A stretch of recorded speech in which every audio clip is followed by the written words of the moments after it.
오늘은 간만에 생존신고 겸 아니면 저가 또 생존신고 하고 그다음에 저가 일주일 정도 영상을 못 올렸잖아요.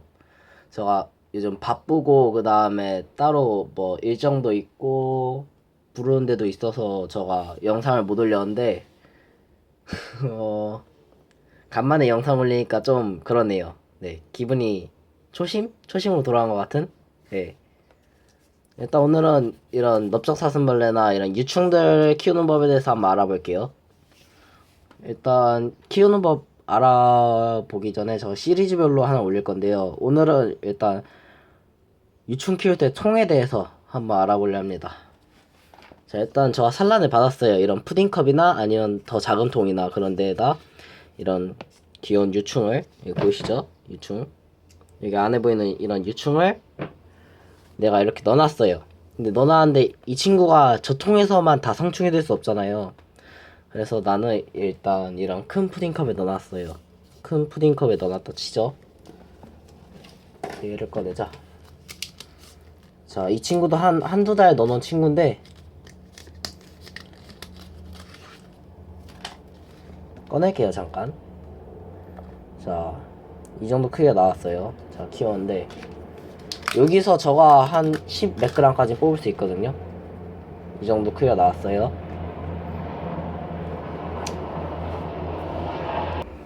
자, 저울로 한번 무게를 재보겠습니다.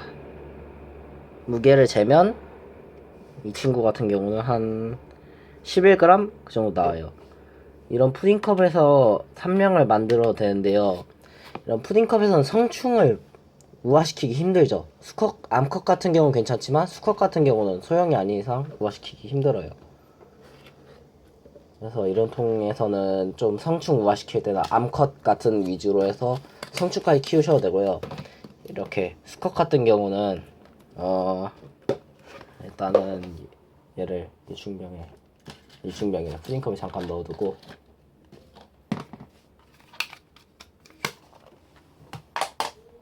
자, 이런 유충병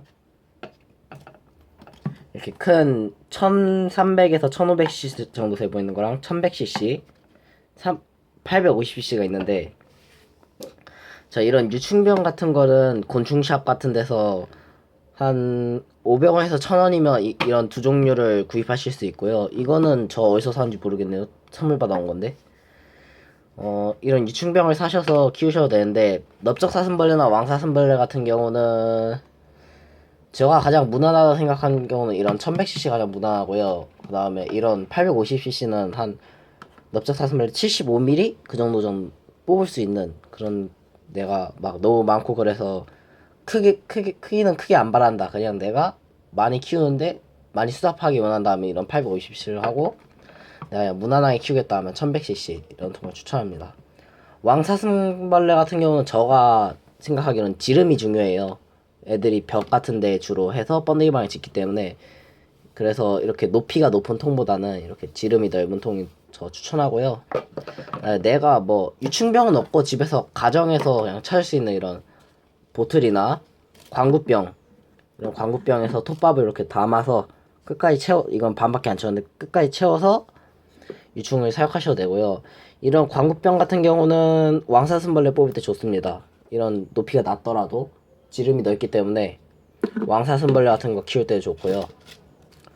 아니면 이런 대용량 보틀에다가 유충을 한 마리, 톱밥을 가득 채워서 유충을 한 마리 넣고 1년부터 3년까지 쭉 키우시기보다는 1년부터 3년까지 하는데 내가 한 번 톱밥을 갈아줄 정도. 근데 이런 통에다 키우시다 보면 약간 손해라고 생각하실 수 있어요. 이런 통은 그냥 유충 키우기보다 간단하게 산란 세팅용으로 가장 저는 추천하는 편이고요. 그리고 내가 뭐 아직 유충병이 없다, 유충병을 사야 되는데 일단 넣을 통이 없을까 하면 이런 성충용 동그란 원형 푸딩컵에다가 이렇게 해서 넣어서 키우셔도 되고요. 넓적사슴벌레 수컷 성충 대형 같은 경우는 이런 데서 우화시킬 수는 없지만, 애사슴벌레 홍다리 같은 소형종은 이런 통에서 충분히 우화시킬 수 있습니다. 이런 데서 저가 72mm 정도 그냥 대충 뽑은 적은 있거든요. 72mm 미쳤나봐. 42mm 72mm 같은 넓적 사슴벌레 뽑으려면 이런 유충병 사용하셔야 되는데, 사슴벌레 72mm면 세계 기네스감이죠. 42mm 정도 뽑아봤습니다. 이런 딱 이 유충병이래. 푸딩컵이었어요. 이런 푸딩컵에서 42mm 정도 뽑아봤고요. 이런 푸딩컵에서는 지금 왕사슴벌레 앙컷 45mm 정도 가량 뽑아본 적은 있습니다. 그 다음에 이런 유충병 같은 경우가, 이 유충병이 가장 제가 괜찮다 생각하는 유충병이에요. 1100cc가 80mm도 뽑을 수 있고 그래가지고 가장 괜찮다 생각하고, 왕사슴벌레한테는 이런 보틀이 전 좋다 생각하는 편이어서, 뭐 여러분 생각은 다르겠지만 저한테는 이게 가장 최적합하다고 생각하는 거니까요. 이런 자료가 좀 도움이 됐으면 좋겠습니다. 뭐 집에서 딱히 난 톱밥은 많은데 뭐 유충병이 없고 그렇다 싶으시면 그 젓갈통 같은데, 이런 젓갈통 같은 데서 키우셔도 돼요. 톱밥 반만 채워도 애들이 잘 들어가니까요. 톱밥 반만 채우고 키우셔도 되는데, 이런 광구병 같은 경우는 구멍을 안 뚫은 이상 산소가 안 통해요. 그래서 여러분들이 송곳 같은 거 불에 달궈서 구멍을 뚫어주시면 되고요. 이런 거는 간단하게 그냥 제가 뚫을 수 있으니까 뚫으시면 되고, 유충병에 구멍 안 뚫어도 되냐고 물어보시는 분들 있는데 안 뚫어도 돼요. 이런 유충병은 다 산소가 통하도록 만들어진 거여서 여러분들이 따로 구멍을 안 뚫어도 애들이 잘 살 수 있습니다. 그럼 오늘은 간단하게 영상을 여기까지 찍어볼게요. 빠빠.